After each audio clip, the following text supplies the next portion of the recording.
तर मैत्रिणींनो, प्रत्येकाची इच्छा असते की आपण सुद्धा ट्रेंडिंग किंवा ट्रेडिशनल काहीतरी छान नवीन करावं. त्यासाठी आपल्याला कुठे काय मिळतं ह्याची सुद्धा कल्पना नसते. तर मी तुम्हाला घरातील वस्तू आपल्याला वापरून ही सुंदर आणि रेडीमेड रांगोळी तुम्हाला तयार कशी करायची ते तुम्हाला या व्हिडिओमध्ये मी दाखवणार आहे. त्यासाठी तुम्ही व्हिडिओमध्ये पूर्णपणे बघा, म्हणजे तुम्हाला सुद्धा काही काही ज्या गृहिणींना आपल्याला रांगोळी छान काढता येते, पण हे कशा पद्धतीने काढायचे किंवा आपल्याला सामान कुठले आणायचे, काय आहे आणायचे, हे आपल्याला टेन्शन न घेता मी या व्हिडिओमध्ये तुम्हाला दाखवणार अगदी घरगुती पद्धतीने कशा पद्धतीने आपल्याला रांगोळी तयार करायची आहे हे मी या व्हिडिओमध्ये दाखवणार आहे. तर मी आता इथे सुंदर असं बेलपत्र काढून घेतलेलं आहे.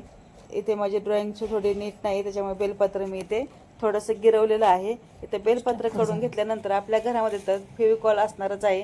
तो फेविकॉल मी घेतलेला आहे आणि पाणी घेतलेलं आहे.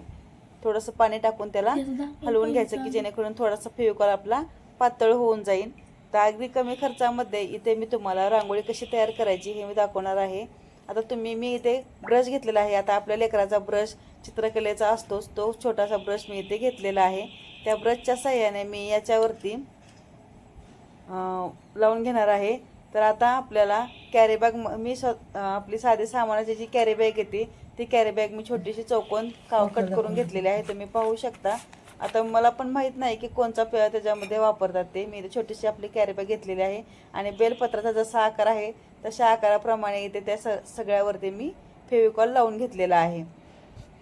फेविकॉल आपला कोणीकडेही टिपका न टाकता बरोबर बेलपत्राच्या आकाराचा आपल्याला फेविकॉल लावून घ्यायचा आहे. आणि त्याच्यावरती आपल्या घरात तर रांगोळी, प्रत्येक गृहिणीच्या घरात रांगोळी असणारच आहे. त्यासाठी मी याच्यावर रांगोळी घेतलेली आहे. तुमच्याकडे जो कलर अवेलेबल आहे तुम्ही फुलसुद्धा काढू शकता. इथे मी बेलपत्र तुम्हाला काढून दाखवलेलं आहे की जेणेकरून प्रत्येक गृहिणी ही बेलपत्रापासून तर शिकावं, यासाठी मी बेलपत्र काढून दाखवलेलं आहे.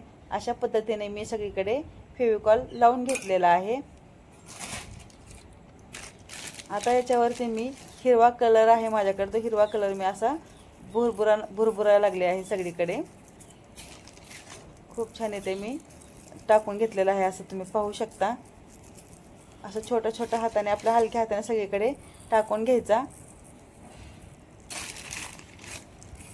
टाकून घेतल्यानंतर ते थोडं एक 5-10 मिनटं सुकते. अगदी 5-10 मिनटामध्ये आपली रांगोळी ही तयार होते. आता ही थोडीशी सुकली की याच्यावरची रांगोळी आपल्याला पूर्णपणे काढून टाकायची आहे की जेणेकरून आपला बेलपत्राचा आकार त्याच्यावरती दिसणार आहे आपल्याला.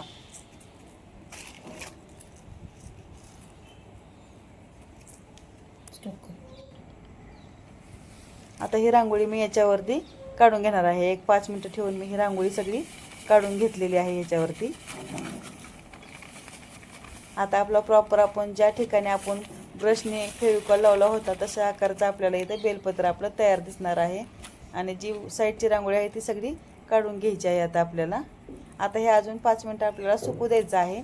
आणि याच्यावरती नंतर आपण अजून ब्रशच्या साहाय्याने फेविकॉल लावून घ्यायचा आहे. तो आपण मगाशी पातळ करून घेतला होता, तो लावून त्याच्यावरती पूर्ण बाजूनी, कडी बाजूने लावून घ्यायचा आहे. तुम्ही बघा, मी अशा पद्धतीने इथे त्या रांगोळीवरती सुकल्यानंतर ब्रशच्या साहाय्याने सगळीकडे फेविकॉल लावून घेणार आहे. आता बरोबर प्रॉपर असा आकार आपल्याला देता येतो. आणि इथे जरी थोडा चुकला तरी पण आपण ब्रशच्या साहाय्याने पुन्हा आपण त्याच्यावरती रांगोळी टाकणारच आहोत. तर त्यासाठी आपल्याला अजून ब्रशच्या साहाय्याने आपण त्याला आकार देऊन घेऊ शकतो.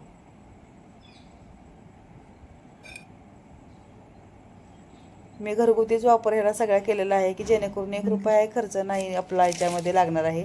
तर अशा पद्धतीने मी इथे घेतलेला आहे. आणि आता याच्यावरती आपल्याला पूर्णपणे रांगोळी टाकून घ्यायची आहे.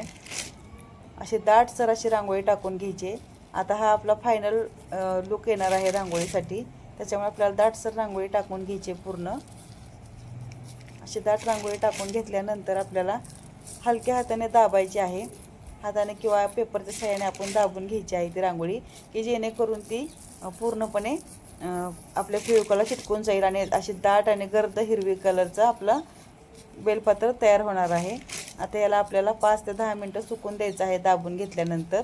आणि हे नंतर प्रॉपर सगळं काढून घ्यायचं आहे. तर आपला फायनल लुक जो आहे तो मी तुम्हाला दाखवणार आहे. असा झाला आहे. याच्यावरती मी पांढरा आपलं पोस्टर करून त्याच्याने शिवशक्ती हे नाव लिहिलेलं आहे.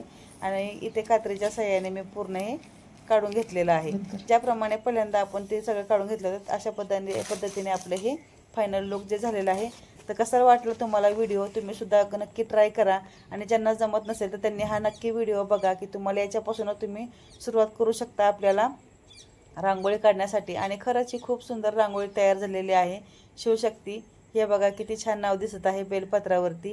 व्हिडिओ आवडला असेल तर नक्की शेअर करा, लाईक करा आणि सबस्क्राईब करून ठेवा, की जेणेकरून पुढील वस्तू आपल्याला व्हिडिओ येतील यासाठी आपल्याला सबस्क्राईब करून ठेवा. धन्यवाद. बाय.